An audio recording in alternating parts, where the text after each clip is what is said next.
Welcome everyone to SEO Office Hours. My name is Michael Chidzey. I'm an SEO here at Good Signals. And part of what we do, along with special guests, are these office hours sessions where people can jump in and ask their questions around their website and web search. By the way, nobody here is in the hot seat and we might not know all the answers, but multiple heads thinking about a problem should help. And we also have tons of SEOs here in the audience, so please feel free to share your perspectives as well. I think that's one of the best things about SEO Office Hours. So we have a bunch of questions submitted already, but if there's anybody here that would like to ask any questions, please do in the chat functionality and we'll monitor it. And also, like every week, here with me is Juliana Turnbull, also known as SEO Joe Blogs. Hello, good morning. Hello, Michael. Hello. Great SEO office hours today. Thank you very much for having me, and to our guests, Corina and Dan. And a big thank you for our live audience. We have Raquel, Sandeep, Jojo, Nishant, Chris. Thanks for joining. Neil, Imtiaz, Kevin, Andy, Milan, Felix. Wow, a lot of people today. Joy, Sandra, and Max. Thank you all for joining us today. Please write in the chat where you are dialing in from today. I think we might have another international SEO office hours. As Mike said, I'm Juliana Turnbull. I run a remote digital consultancy business called Turn Global here from Barcelona, and I'm also the founder of a networking group called Search Barcelona and also Search London, and we're turning 13 years old on February 26th today, so in just over 2 weeks. And I'm really pleased that we have two great speakers joining us, two well-known SEOs in the field. Joining us today at SEO Office Hours, we have Dan White and Corina Burri. Dan White actually is a fellow DMU. DMU is Digital Marketing Union. He set up this organization or community, I would say, back in February 2019, and it now has 90 members, and these are people from all over the world. And the community is about connecting freelancers and those who work for themselves with each other. And I've been honored to be a member for 1 year. And Dan can obviously share the details of the DMU during the chat. And I'm also really pleased to have Corina Burri here. She's currently dialing in from Switzerland, and she is a multilingual SEO, in-house SEO. And she actually used to live in Barcelona, and we met up a couple of times. She's also an active member of the Women in Tech SEO community, which was set up by Reach, a great community to connect other women that are working in SEO. She speaks French, German, English, and Spanish. And actually, she'll be speaking about how to motivate stakeholders to invest in SEO. She'll be speaking about in Spanish, but if anyone has any events that they'd like her to speak about that in Spanish, please connect with Corina, and I'll share both Dan and Corina's LinkedIn profiles in the chat. And also for everyone joining us today, please do write any questions that you have. We'll be answering them. And for those that are joining us from outside live, viewing it at home, if you're enjoying Good Signals, click a like to the YouTube channel and subscribe, and click a like to the video. And we've got people coming in saying from Stuttgart, very good. Joining from Nigeria, Zurich, Scotland, Toronto, Bali. Oh, Bali. Oh, it must be a bit late over there for you. Barcelona, hello, Isaac.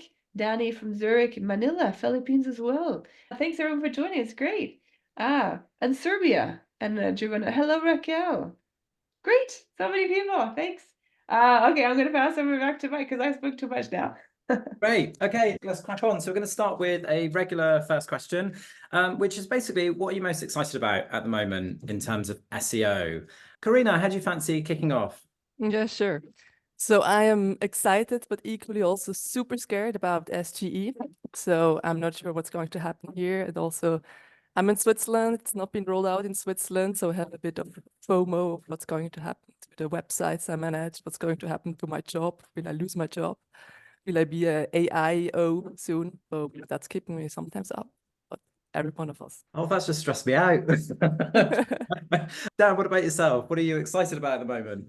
I was going to say really similar but different. Excitement and anxiety, two very close things. And when it comes to the world of AI, similar to what Corina said, it's how is this going to play out, particularly with this sort of arms race almost between Google and website builders, seeing what they can get away with, because particularly over the course of the next 12 months, the way AI is going to develop in terms of how that's translated into websites is only going to increase and get weirder compared to what we've seen in the last 12 months. That's what I'm excited about, put it that way. Cool. And Joe, what about you? What are you excited about? Actually, I'm just so excited about events, and I didn't mention this last week, but really excited to see other events coming up. There was one run by Anu, actually. It's called PPC Live, and it was in London on February the 1st, and she had 100 people. I'll drop in the chat for anyone that'd like to join. I'm excited about that because it's an event that she set up, I think, just over a year ago. And the point is, it was something that there wasn't in the community, and she found a niche and decided to work on it, and she's doing that in her own free time. So really excited to see about people taking the initiative and organizing their own events. Great. I think the most exciting thing I did this week was what, in terms of SEO, by the way, the most exciting thing I did was watch. There was a really good webinar between Aleda and Chima on Moz about using large language models to improve your processes and your content and your research. And it was brilliant. And it was so different to some of the other things I've seen on it, where usually it's just about how to brief writers or how to write content, where this was really amazing and talked a lot about all the different custom GPTs that you can use and so on. So that was probably the most exciting part of the week. And I can't wait to go back through it and then use all of those. Did any of you guys see that? Yeah, I saw a little bit, but I didn't catch all of it. So it looked really good.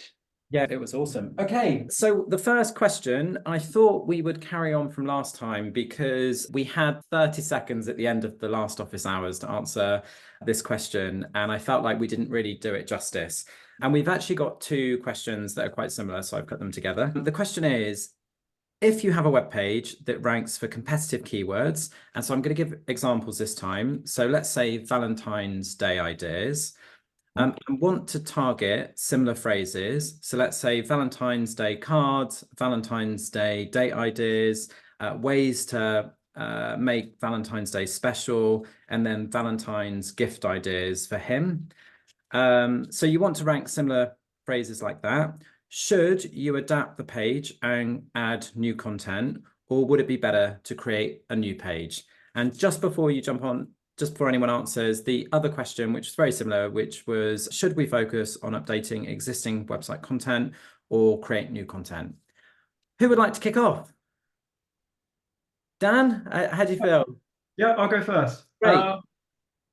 So that probably splits into two questions then. So on the first hand, I was more thinking about this from like a commercial perspective rather than is it better for SEO or not? Because you know from the analytics, or hopefully you know from your analytics, what in terms of revenue that page is going to be driving at the moment.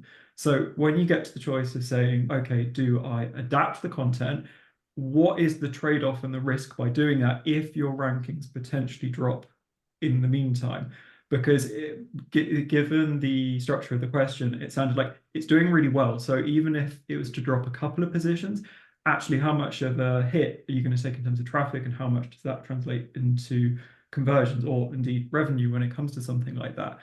So you go, I'd be a bit more reluctant to maybe change it. It's also in my head thinking that if you're ranking quite well for a competitive search phrase anyway, the chances of you being able to rank for another phrase at a later date by having a new page also means that should be quite possible.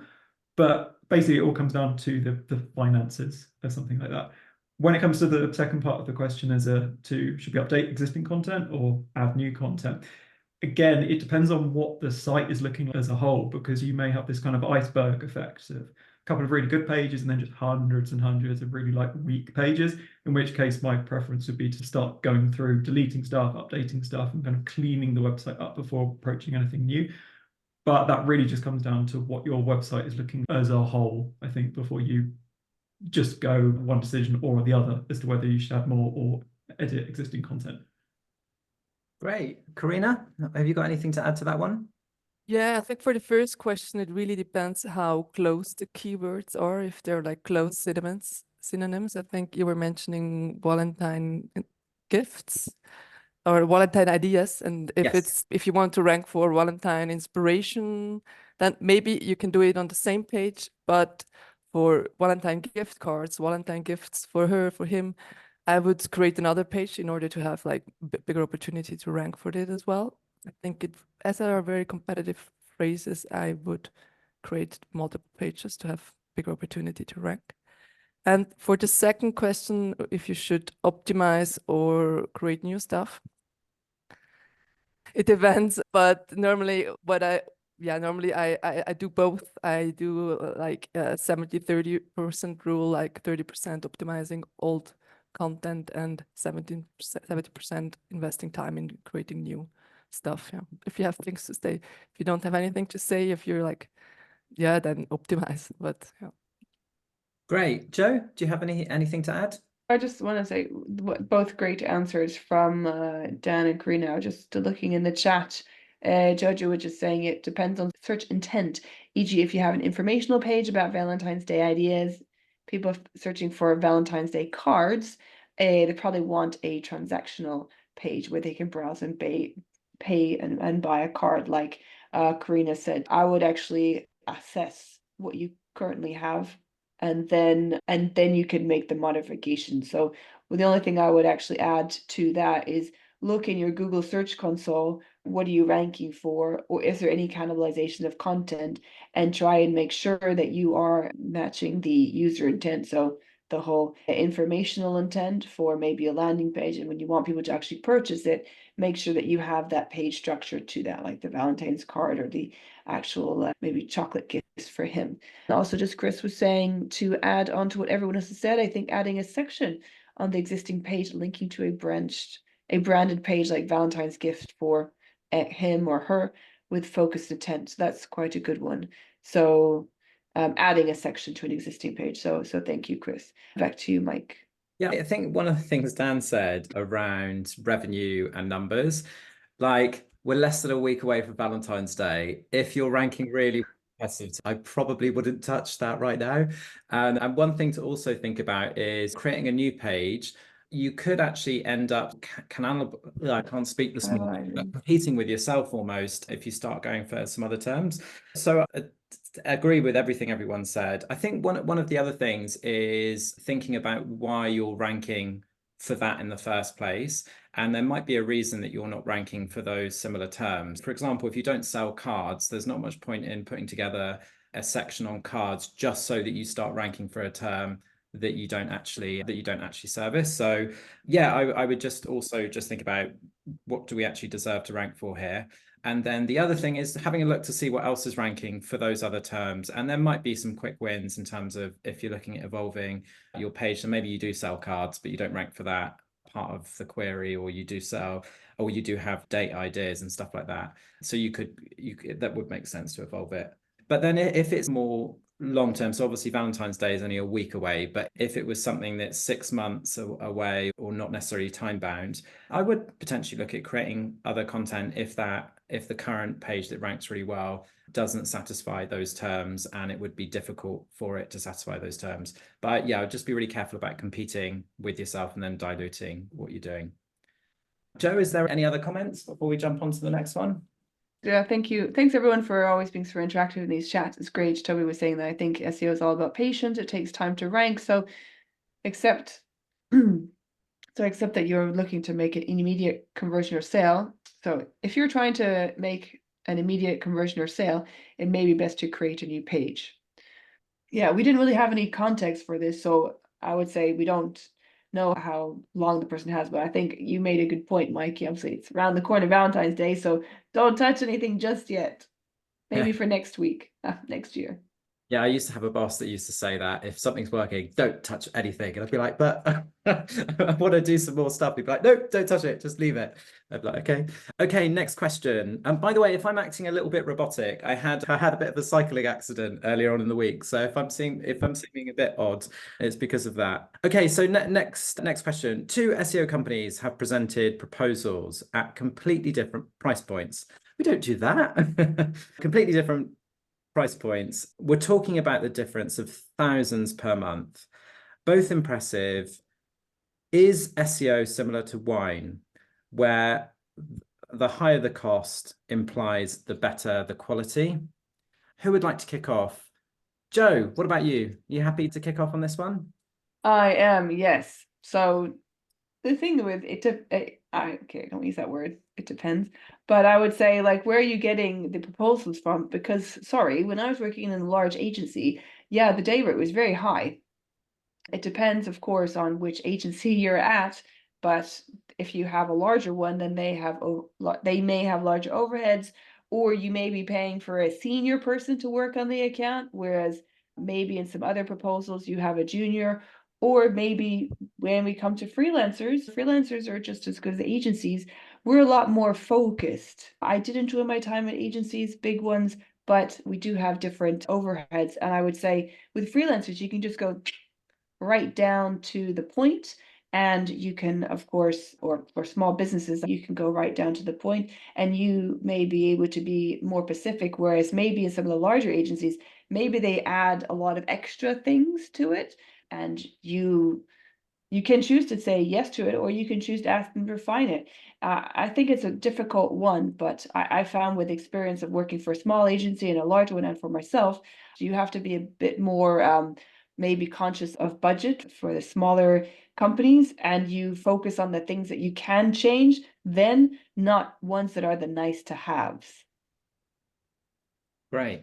Yeah, I think you should also look at the content, what the agency offers. Like if it's monthly retainer, what's in there. If it's with agency 1, 5 content briefs, with agency 2, it's maybe 10 articles. Like you have to compare apple with apple and not different fruits. And then also, yeah, the location may play in different rates, different in different countries, and seniority also. That's a good point. Yeah. Dan, have you got anything to add to this one? I'm going to fly the flag for freelancers and consultants here. Similar to what Joe said, I think if you can't discern it by price, then you need to dig into the details a bit more to see, hopefully, that both agencies would be as transparent with you about their processes. And probably why I mentioned freelancers and consultants is the actual people that are going to be working on your account, because the number of agencies I've seen, based on the number of emails we get, they will just outsource it to someone like myself, but will be taking a significant cut. So hypothetically, you could circumvent them, but there are many advantages still with working with the agencies. But actually, if you're going back to the wine analogy, it's the bottle might look great, the vineyard might look great, but actually under the surface, the wine might not taste all that good. So while there's definitely a correlation between higher price, better quality, it's not necessarily the case that that's going to be true. Yeah. By the way, I don't even know if that's true with wine. Is that the case? The higher the price, the better. I suppose it makes sense a little bit. We can ask my sister. She's a wine connoisseur. She'd be on SEO office hours and ask her Okay. what it's like. We'll ask her in a few weeks. So I guess it's the case of thinking about wine, is it just a flashy label, or is there some depth and substance and so on? I'm going to lose the wine thing now. But yeah, I guess it depends, because this isn't necessarily a question about whether it's a freelancer or an agency. It could be 2 agencies, it could be 2 freelancers. And so I guess if you've got one charging thousands more, what everybody said, I would dig into the details. I'd also and work out who you're working with. I'd also look at what they've done in the past and how successful they've been. And I'm not talking about those kind of flashy case studies and so on the site. Actually talking to them about, have they been through similar projects to what you're working on or asking for. And actually, people don't do this with me enough, I don't think, but I would say, could I speak to one of your existing clients or somebody you've worked with before? Because ultimately, you basically want to try and grow your traffic, or you want to fix a problem, and you want the best option there. I guess it depends on when they say we're talking thousands, I guess it depends on whether we're talking about 30 quid a day versus 250 a day, or if we're talking 250 a day versus 500 a day. I'm not quite sure. But I would definitely, it also sounds like they've said in the question, both are impressive by their plans. So if the one that's cheaper has that past experience, they've been through this stuff, they've got a plan that you feel really comfortable with, then I can't see why you wouldn't go with that person if it was me. And I think what everybody on the call said, the most important thing is working out who exactly is going to be doing this, not just who's coming up with the plan, but who's going to be working on it day to day.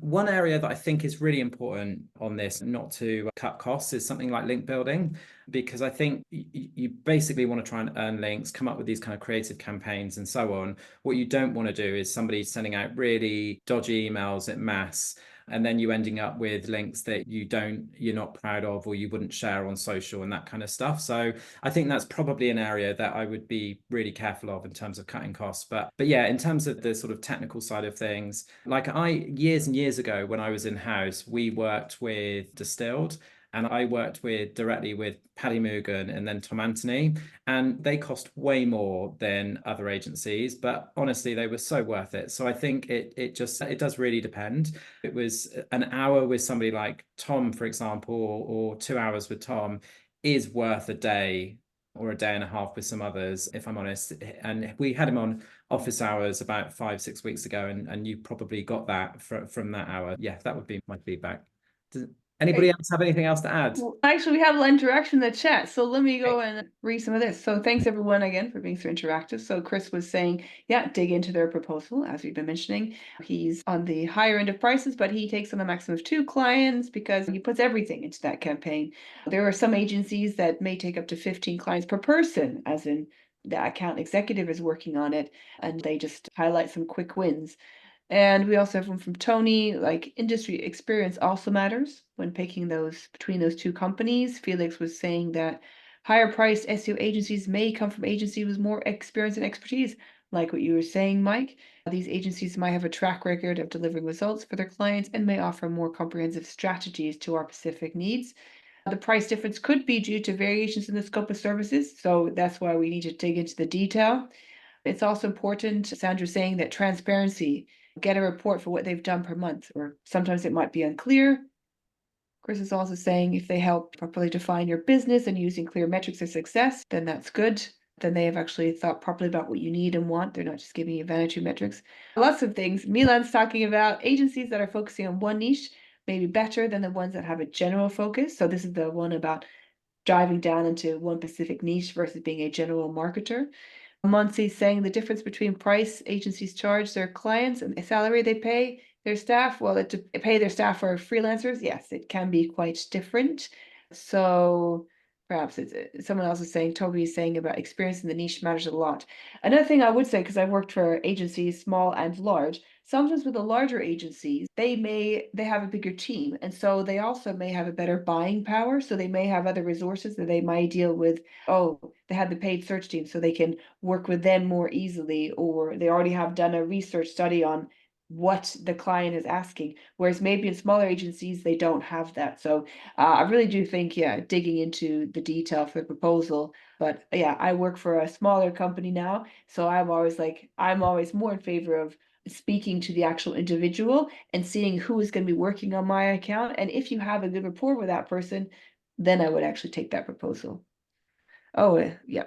So great. Thanks everyone so much. And for those that are watching us not live, please, and you want to join us live, please sign up to SEO Office Hours. I'll drop the link in the chat and it'll be in the description. It's goodsignals-SEO-office/office hours.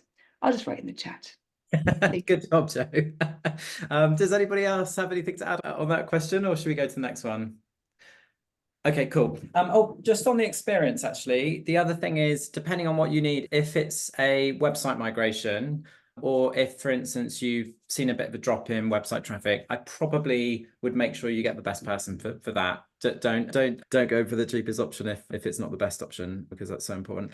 Okay, next one. In a world of search generative experience and rich results, is rank tracking still relevant? Who would like to go first? Corina, how do you feel about? Yeah, sure. Yeah, I still do rank tracking because I need some sort of data to rely on. But as I just mentioned in intro, I'm worried of how this is going to be turning out when SG is rolled out. How will we measure then progress? I was thinking that maybe one pivot could be to focus more on the Search Console, focus more on the impression there, raising impression. But I don't have a golden recipe to it. I just keep rank tracking. That's my vote in order to have some sort of data. Great. And Dan? Yeah, I'm completely in agreement with Corina. The rank tracking I still use. I tend to try and keep it quite private from the clients, simply because clients can get very hung up as to where they are positions wise, and it doesn't necessarily reflect in terms of traffic or conversions. I think the other thing is there's as more and more of these features are added, I'd hope with some of the very advanced stuff that is coming out, there's going to be some more way, not necessarily identical to rank tracking, but at least indicative data of what that feature is doing on Google, which can then feed into the analytics that we're looking at. Because that we've seen that over the last couple of years with the way featured snippets and so on are recorded in a whole variety of SEO tools, rather than just a here is your number on Google. So yeah, I'd still definitely keep it. Great. Joe? Yes, I would still keep it, but keep it in line with obviously your traffic and how you're appearing, your traffic and your conversions. We do actually have one question linked to this one. So after you give your input, I'd like to ask that one to our speakers. Yeah, sure. I think the same really as the others. I think rank tracking is just one of other KPIs that you might be using or using as an indicator to see how things are going. So along with actual traffic itself and some other numbers such as like sales, conversions, and so on. Also, like Dan said, for instance, a lot of those SERP features are now included in some of the rank trackers. It's not like they're not taking these things into account. But yeah, I guess it's hopefully they'll continue to improve them. And it's something, so Dan obviously said then about clients get hung up on certain keywords or if you share that information with them. And I think it's just really important if you do share that information that you're constantly educating them on if there are changes to the actual search results, that they might see a drop in organic traffic, for example, but not necessarily a drop in rankings. And so just explaining that actually there is this new, I don't know, this new feature in the search results, or there's this happening, and always be looking at the search results if you see a major change like that. Go for it, Joe. Yeah, actually, another comment to this one, Chris was saying, yeah, Google moving towards the same goal as they've been always moving towards, but they're just getting better at it. So focus on themes rather than individual words or topics rather. Yeah, another one is, okay, just Milan was saying that Google never offered an official way to track rank. It was something that they never thought of, something a website owner should worry about. That's quite interesting.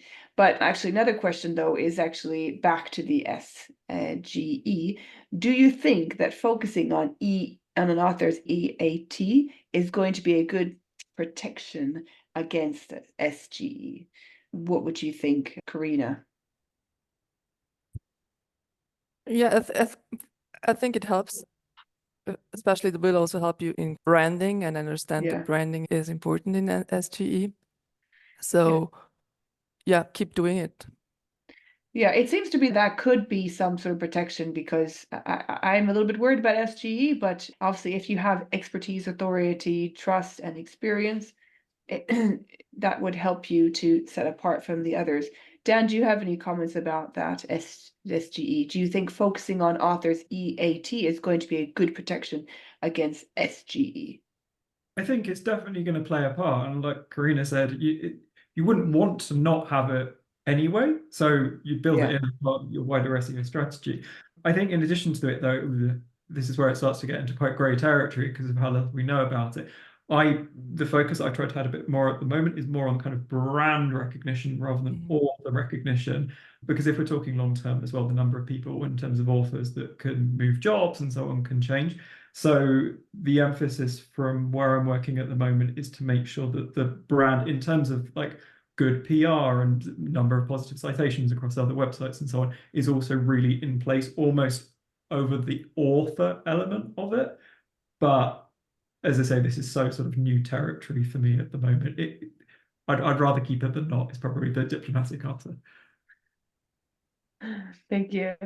If I may add something. Yeah, sure. I think also for EAT, schema is really important, like author schema or about me schema, because that's why I think it will play a role in SGE. I've been at the Search Central Live in Zurich, and Google really emphasized on using schema all over the place. So connecting the dots, I think it's better we do it.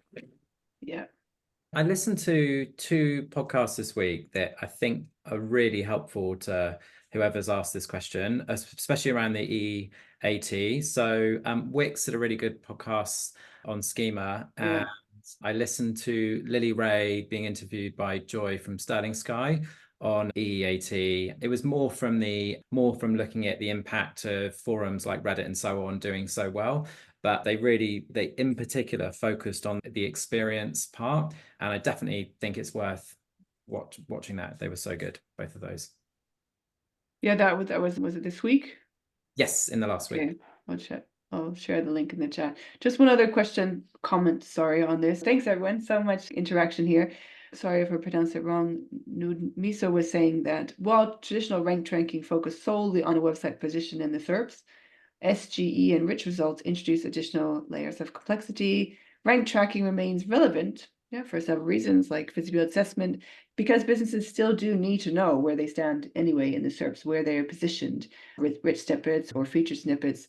And understanding this visibility then will help them or companies gauge or assess the effectiveness of their own SEO strategies and also just of the market in general. How are they performing?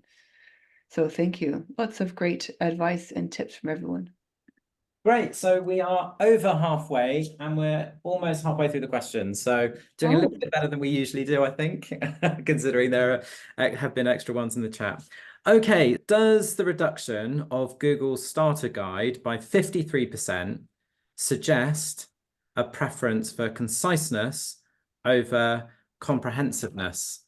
So yeah, so in the last couple of weeks, Google has relaunched their Google Starter Guide for beginners to SEO, and they've basically cut it down by about half. And so what the questioner is asking, is this a clue? Is this an indicator that we should all be cutting our content down and just being more concise? Who would like to kick off? Dan, great. I feel that's a really meta-analysis of the starter guide going, we're not just going to take the information, we're going to be looking forensic at it. I really don't know, to be honest. I don't tend to take that level of detail and be like, this is a universal application that you need to apply to my website or a client's website. I think, if anything, it depends on the audience and the market you're in, because obviously Google's target audience for that type of content likely to be very different to what you're going after. So yeah, maybe not. We're not quite sure. Okay, Corina? Yeah, echoing what Dan says, I do not think so. I read the announcement from Lily Sussman, and I think they cut it down because it's a starter guide, and I think it had a lot of pages in the end, and in the end it was more aimed at maybe experience or SEOs, already professionals. So while the starter guide has an audience of website owners, people starting out with SEO, I think, yeah, they made it more concise to be more accessible to people starting out. And for instance, I remember they took actually schema documentation out now of the starter guide. So they consider this an advanced SEO topic. So that's why they took it out. I'm not worried, to be honest. Yeah. Joe, is that a clue? No, I don't think so. I just think that I would say SEO can be quite overwhelming. We've all seen the whole, it depends, and okay, where do we start? So I think it's just trying to streamline it. Okay, this is the beginning. Learn the basics, because we've all seen a lot of people that don't know the basics and get distracted and do other things. And then, yeah, they have issues with their site. So no, I just say, let's just focus on what they've done and not try and overanalyze it too much. Yeah. I guess one thing you could do is actually monitor it and see if that makes a difference. If you're really into this and really want to know, you can have a look at before they update it afterwards. There was actually a Search Off the Record podcast a couple of weeks ago where they talked about updating the starter guide. And what they were basically saying is the reason they were cutting the information down is there was a lot of stuff in there, such as things like being responsive to mobile. There are actually a lot of templates and WordPress themes and so on already do automatically, like HTTPS, for example. All of that stuff was in the original guide, and it felt like it didn't need mentioning in the new one. So I think it was more about thinking about what people actually need as opposed to trying to rank, that being a clue to rankings. But I guess whoever has asked the question can monitor that stuff. Yeah, we have some chats actually in the we have some chitty chats in our chat here. Some people are saying that I think it grew too much. So when they were writing it, they focused on more on what matters, specifically from a beginner's perspective, what Corina said. Bear agrees with you, Dan. I don't think everything from Google points to something or is an indication of if content should be. It should depend on the audience and their needs. And Tanya was saying, I think we shouldn't try to put so much interpretation into what Google is doing. In the end, they said in a podcast, oh, we need to listen to this one, that they're actually afraid to lose traffic with cutting it down. Interesting. But can you imagine if you were, because obviously we're all kind of SEOs or work in marketing. Can you imagine if you're setting up a business for the first time and you're like, oh, how do we rank on Google? And then you land on this guide by Google and it's 8,000 words. You would be a bit like, oh, this isn't as quick as I thought it was going to be. So I get why they also might make it a bit more concise. Yeah, I still refer to the original guide, that the first guide that I read, which was by Moz, by Rand Fishkin, about, I think it was the ultimate guide to SEO. I think it was his second version by the time I read it. Yeah, it helps. I think we all started there, didn't we? With that beginner's guide to SEO. Yeah, that was awesome. I'm assuming it's still there, probably on its like 12th version now. Perhaps, yeah. Oh, I still had the printout, so I referred to the printout. Next question. I'm compiling case studies for my website. Should I keep them anonymous? Will they rank for the client's brand or product names? Cool. So when actually we first got this, I thought it was slightly different. I thought it was more about a privacy thing, doing a case study. Should I actually say the client's name or not? But what they're actually worried about is whether they are going to start ranking for the client's brand name or product names. Who would like to kick off? Joe, are you happy to start on this one? Yeah, sure. I would say, in terms of the case studies for your website, if your client has agreed and is happy for you to share his or her name, then yeah, why not? It shows that if you're working on an e-commerce site and you wouldn't go and pitch for other e-commerce business, you can say, oh, hey, this is what I've done, and this are the results. It's great to be proud of your work. I don't think that they will rank for the client's brand or product names. No, I wouldn't say that. It's you're showing you highlight the key things that you did, which mirror what you do anyway as an agency or a freelancer, and that just adds more weight to, you say that you do this, oh, you've got the results to prove it, which is great. You're not a theoretical SEO, you're an actual implementator. Great. Corina, have you got anything to add to this? Yeah, echoing what Joe said. So if you can put the name, then put the name, because people can then also check out the client's website and dig into the code and see what you've done. And actually, you're super lucky because many clients, they don't want their name anywhere. So just use it, please. And if you actually rank for the client, maybe on position 10, 11, just go and take the traffic. Like, it's okay. Great. And Dan, have you got anything to add to this? Not really. No, both of the other answers hit exactly what I was going to say. Yeah, I would just add, why would you rank for the client's brand name? If you're doing, say, for instance, you do, I don't know, marketing for a company or branding, let's say, for a company, what you want to be ranking for there is maybe if somebody's impressed with the branding of a company, it might be the company name plus who did the branding or whatever.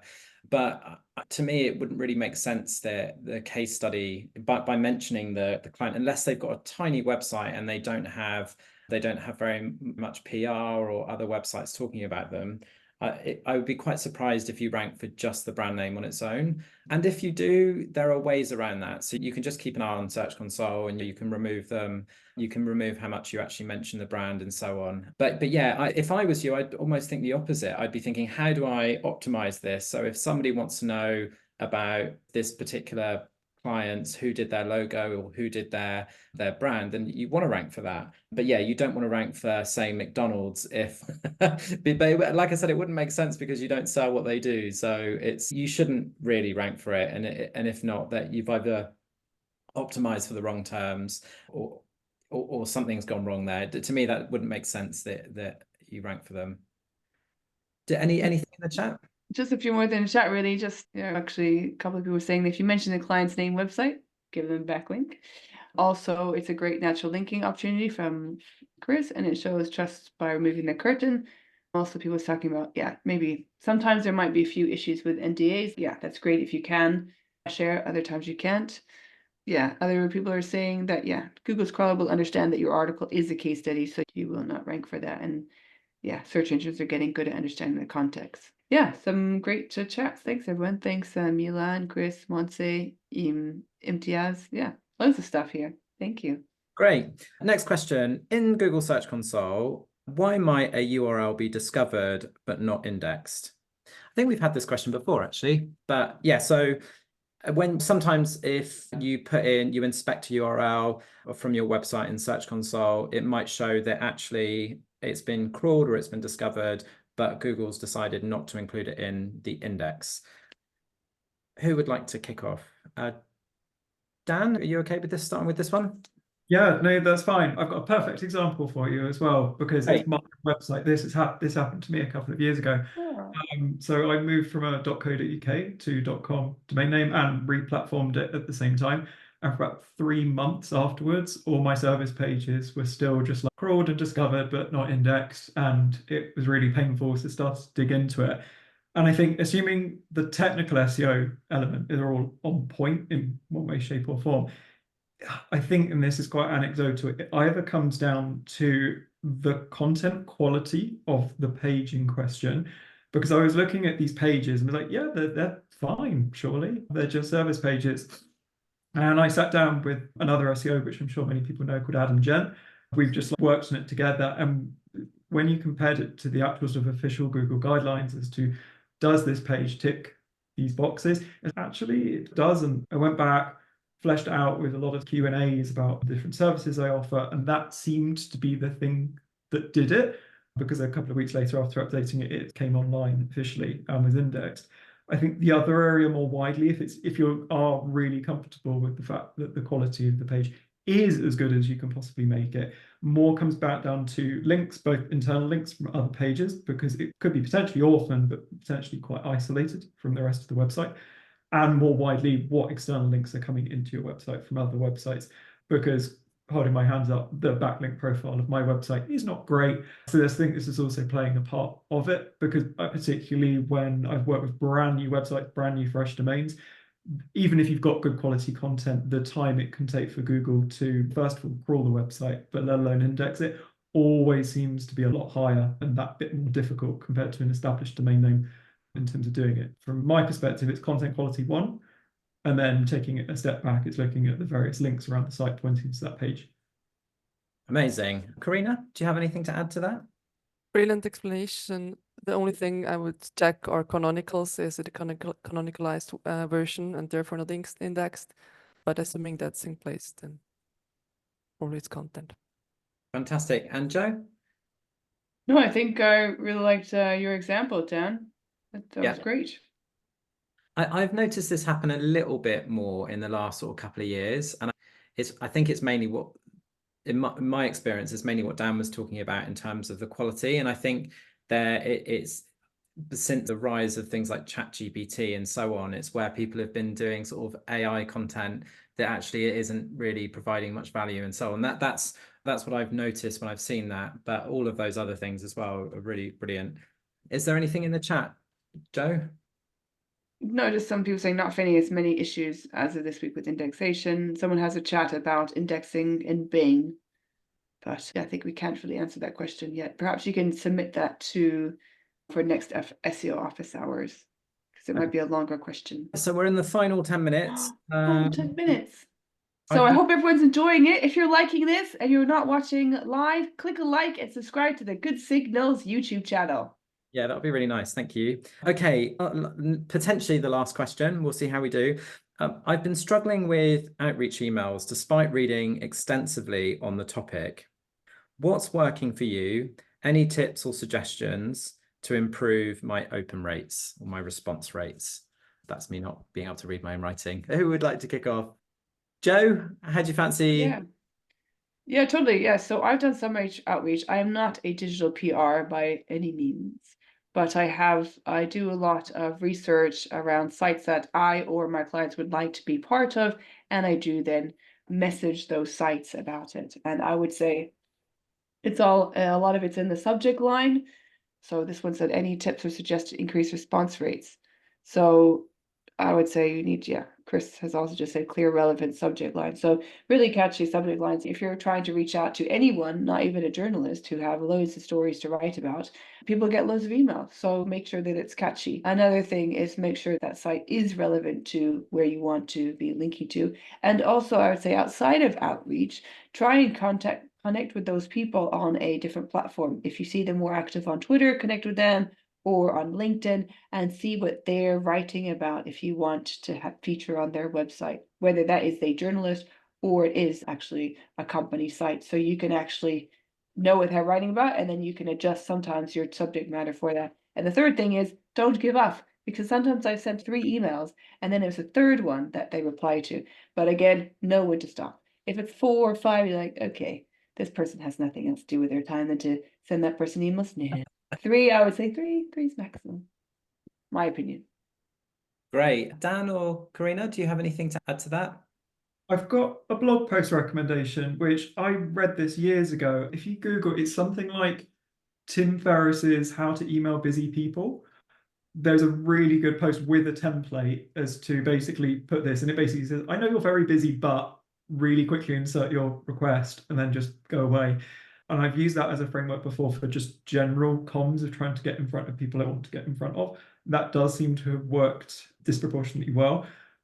As like Joe, I'm not a PR or a link builder, but one of the things which I have come across in the past was a really good presentation that Carrie Rose from Rise at 7 did at Brighton SEO a number of years ago. And she went in really forensically to like the anatomy of what makes a good pitch email. And the thing particularly, as you were saying just a moment there, Joe, about timing, is that if you're trying to get in front of journalists, they're probably like the most busiest people when it comes to inboxes with hundreds of emails coming in a day. And I think she said, and I may be wrong, but it was like send your emails at 7 a.m. or something super early before everyone's officially opening their inboxes. So you're essentially there at the top. I guess as an extension to that is be really mindful of time zones as well, because if you're trying to email people in Europe, for example, it's going to be an hour ahead and so on. But I can try and dig that link out and send it over to you guys to add to. Yeah, it's whatever. great. Is that why they're called Rise at 7? If they send emails at 7 a.m. Possibly, I'm not sure. There.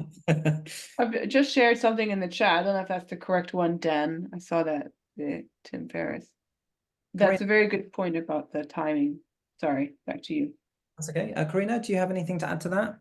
Essentially, I think it's also very dependent on what you have to offer. If it's just, may I have a link, probably not working so well. But if you have a personalized infographic for the niche of that person, then include that in the subject line, and it's likely going to work better than just asking for a link. Perfect. Yeah, on that, I think also the actual story that you're putting forward in the first place, I always think that when you do outreach to somebody, there should be no reason why they wouldn't cover it. And therefore, you need to make sure you've got the right person and you're giving them the right story.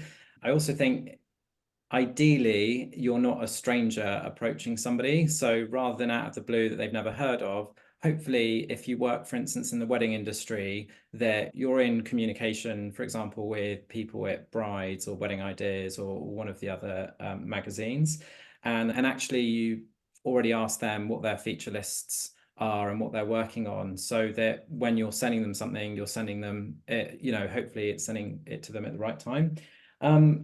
We've done stuff that, what Joe said about looking at contacting them in other ways. So obviously getting on the phone is also another way, and actually telling them about your story. We've done some weird stuff, if I'm honest. We've actually sent things in the post. I remember when I was in-house, it was an events company, and we used to come up with these crazy product ideas. And one of them was based on the I'm a celebrity, get me out of here. We did an I'm an office worker, get me out of here product.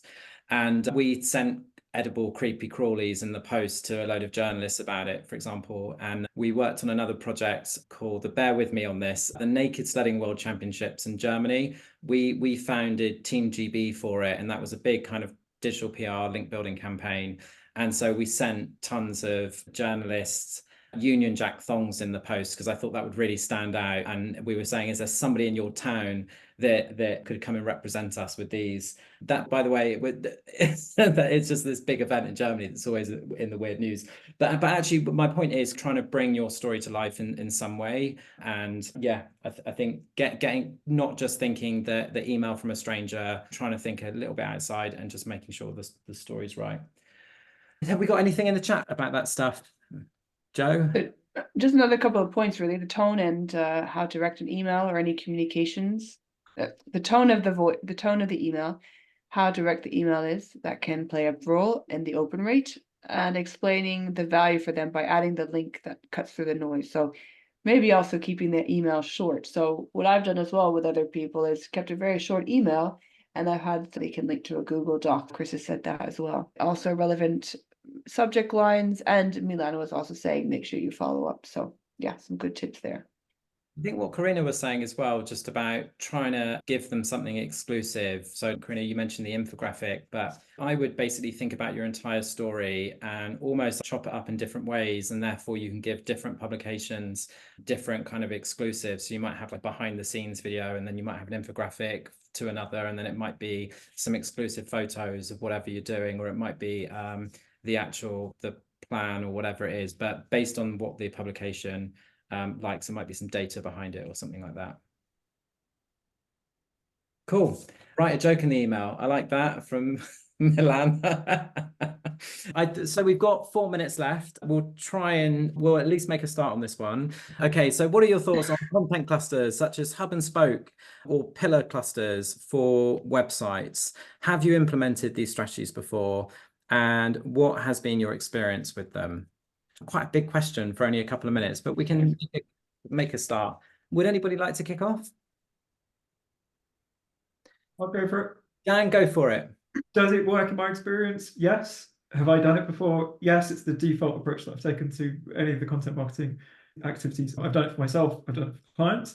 I think it comes down to, though, really being decisive about what topics you're going after and making sure that you've got the budget and awareness for how big a hub and spoke you might be going after, because that is dependent on obviously the number of topics out there, but also the level of competition which you may be running into, and whether you're valid enough to be talking about that thing. Because particularly when it comes to a lot of clients, their initial ideas when it comes to content marketing, it's like, oh, we want to do this. And you go, but you sell this. And so there's always a bit of discrepancy. And while it may bring in more traffic, it may not be entirely relevant. I'll stop there to make sure that there's time for the others. Great. Corina or Joe, do you have anything to add? Nothing to add, actually, no. Yeah, I just want to say that I've done this and it has worked very well. It's a great way of organizing your content, and I thoroughly recommend anyone working in, would they have a website that they apply this pillar pages and topic cluster strategy, and also EEAT.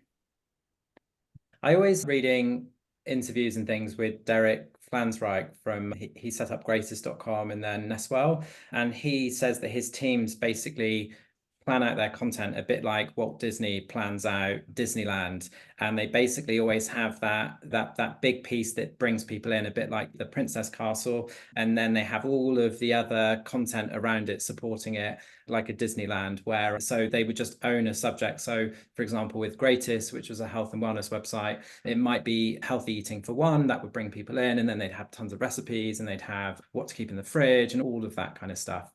And yeah, I always like doing stuff like that. Great. Thank you so much, everybody. Thanks for joining us. Everybody that was live. Thank you so much, Joe. Thank you, Dan. Yeah. Karina. Thank you, everyone. Amazing. What a great session that we've had today. If anyone's in London for 3 weeks, come and join us at the Search London birthday party. Yeah. You can use SEO Office Hours 2024, the code, and then you can get a 20% discount. So we're looking forward to having 4 great speakers present at the 13th birthday party. And so for anybody on YouTube, for that code is SOH 2024. Yeah, all uppercase. All uppercase. Great. Thank you so much. Have a lovely weekend and see you next week. Thank you. Thank Bye. you. See you online. Bye. Thank you.